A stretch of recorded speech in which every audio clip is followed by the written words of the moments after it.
Alright, so here's another video from me again. This time I want to go a little bit deeper in quadratics. I'm going to show you the same unbelievable method, but I'm going to apply it to some different quadratic equations that perhaps that will not have integer solutions. I'm still keeping a to be 1, but eventually I'll do another video that shows you how you do them when a is not 1. I'll do a few of those as well. So if you have been following this cycle, there are a number of videos now that show you how to use this incredible method. It's an unbelievable different method that is not taught in schools. And so I want to make this popular. That's my goal. I really want to make this popular so that in 3-4 years from now, everywhere in the world is saying, ditch the old method, ditch the formula, learn this method. And this will solve the problem for many, many kids in the world. So let's go. Here we have a quadratic. My question here is x squared minus 12x plus 13. This does not factorize, so this really requires the use of the formula. And so, first of all, you don't have to memorize the formula to do this. Second, you don't have to deal with all that mess that comes with working with the formula. You just need to approach this with this method. So look at this method first. If it's your first time, it will blow your mind. If it's you falling through, you're just going to be like, why didn't I learn this before? So the first thing is that we're going to focus on the middle number, the minus 12. We're going to change the sign and put it here. So we need two numbers that add up to get 12. And then we're going to see the way our quadratic equations are set up. If it's in this form, there's a relationship that exists all the time. And that relationship between the roots is this. If you add them together, you'll get the middle number. If you multiply the roots together, you'll get the last number.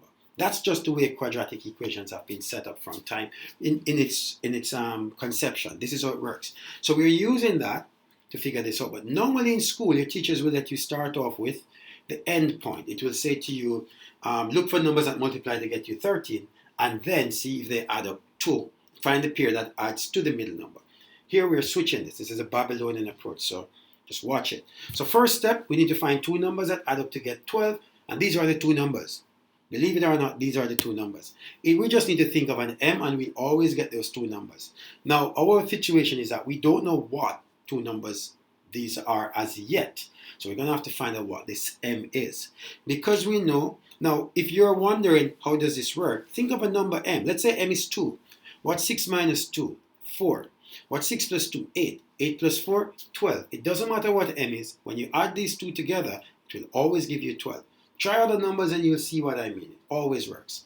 So the way we'll conceive this problem is using the relationship that exists between the roots. So we know that when the roots are arranged in such a way that when these two numbers are multiplied together, they must add up to the last number here. Just bear that in mind. So this is the way how the quadratic equation is. The roots always have this arrangement. So let's bear that in mind. So we're going to expand. We're just trying to find the m, a specific m that does this.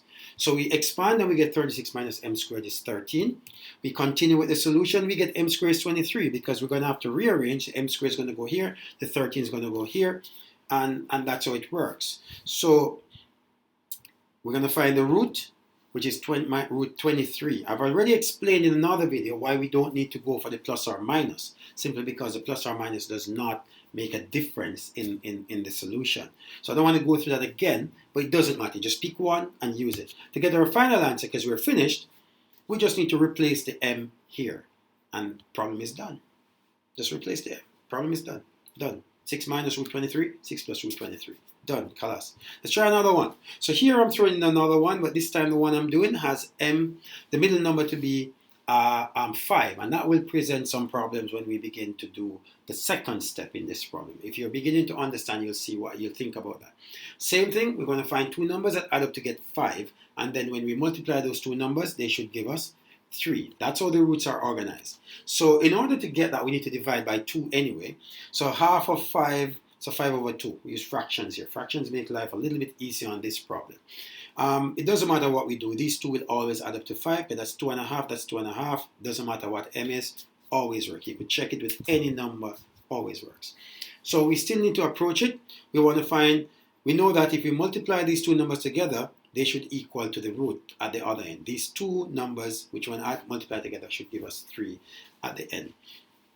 So We continue. That gives us 25 over 4 minus m squared, difference of two squares. Still, 3 is equal to 12 over 4 anyway, so when we subtract them, we'll end up with 13 over 4. And then we need to get the root, so root 13 over 2. It could have been root 13 over 4, but we can split the square root. We can distribute the square root from the denominator to the numerator. And so it's just root 13 over 2. Final answer, 5 over 2 plus or minus root 13 over 2. I mean, we can really rearrange this as to say 5 plus root 13 all over 2. But this is done. The problem is done. If you're using the formula, just think about it. A little bit of work would have been going on. At the moment, the biggest step you need to make really is somewhere here. So this is another tool that I've done. Different ones, different challenge. Just want to show you this method. I want to spread the word on this method. Just if you find this method, just remember that you got it from me. Just remember that Mr. Barker, I showed you this method, and just practice this method and share this method. If you want to see me applying this method now to more challenging quadratic equations, meaning situations that might involve complex numbers or imaginary numbers, or where a is not 1, then you need to click on one of my videos that you'll see coming up on the screen. And then subscribe, guys, and like the video, and leave comments as well, because that just motivates and let me know that you're feeling it. You're feeling it. So if you feel it, let me know at the bottom. Say, I'm feeling it. I'm loving it. All right, so that's the end of it. Check out my other videos.